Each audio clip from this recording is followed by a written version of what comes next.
ದೇವಲ ಗಾಣಗಾಪುರ ಪ್ರವಾಹ ಪ್ರದೇಶಕ್ಕೆ ಮಾಜಿ ಸಚಿವ ಮಾಲಿಕಯ್ಯ ಗುತ್ತೇದಾರ್ ಭೇಟಿ.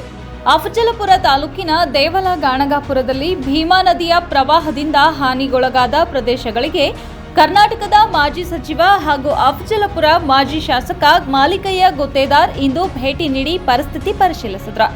ಅವರು ಸ್ಥಳೀಯ ಅಧಿಕಾರಿಗಳೊಂದಿಗೆ ಸಂಚರಿಸಿ ಹಾನಿಗೊಳಗಾದ ಕೃಷಿ ಬೆಳೆಗಳನ್ನು ಪರಿಶೀಲಿಸಿದರು. ಜಿಲ್ಲಾಡಳಿತ ಮತ್ತು ಸರ್ಕಾರಕ್ಕೆ ಮನವಿ ಸಲ್ಲಿಸಿ ಪ್ರವಾಹ ಪೀಡಿತ ರೈತರಿಗೆ ಶೀಘ್ರ ಪರಿಹಾರ ಒದಗಿಸುವಂತೆ ಒತ್ತಾಯ ಮಾಡುವುದಾಗಿ ಭರವಸೆ ನೀಡಿದರು. ಈ ಸಂದರ್ಭದಲ್ಲಿ ಪ್ರಿಯಾಂಕಾ ಪೂಜಾರಿ, ಶ್ರೀಪಾದ್ ಮಾಳಗೆ, ಸಂಗಣ್ಣ ಬೆಳಗುಂಪಿ, ದತ್ತಪ್ಪ ದೇವರಮನಿ, ನರಹರಿ ಪೂಜಾರಿ, ಪ್ರಸಾದ್ ಪೂಜಾರಿ, ಕಾಶಿನಾಥ್ ಭಟ್ಟರಕ್ಕಿ ಸೇರಿದಂತೆ ಹಲವರು ಉಪಸ್ಥಿತರಿದ್ದರು. ವರದಿ ಇಮ್ರಾನ್ ಮನಿಯಾರ.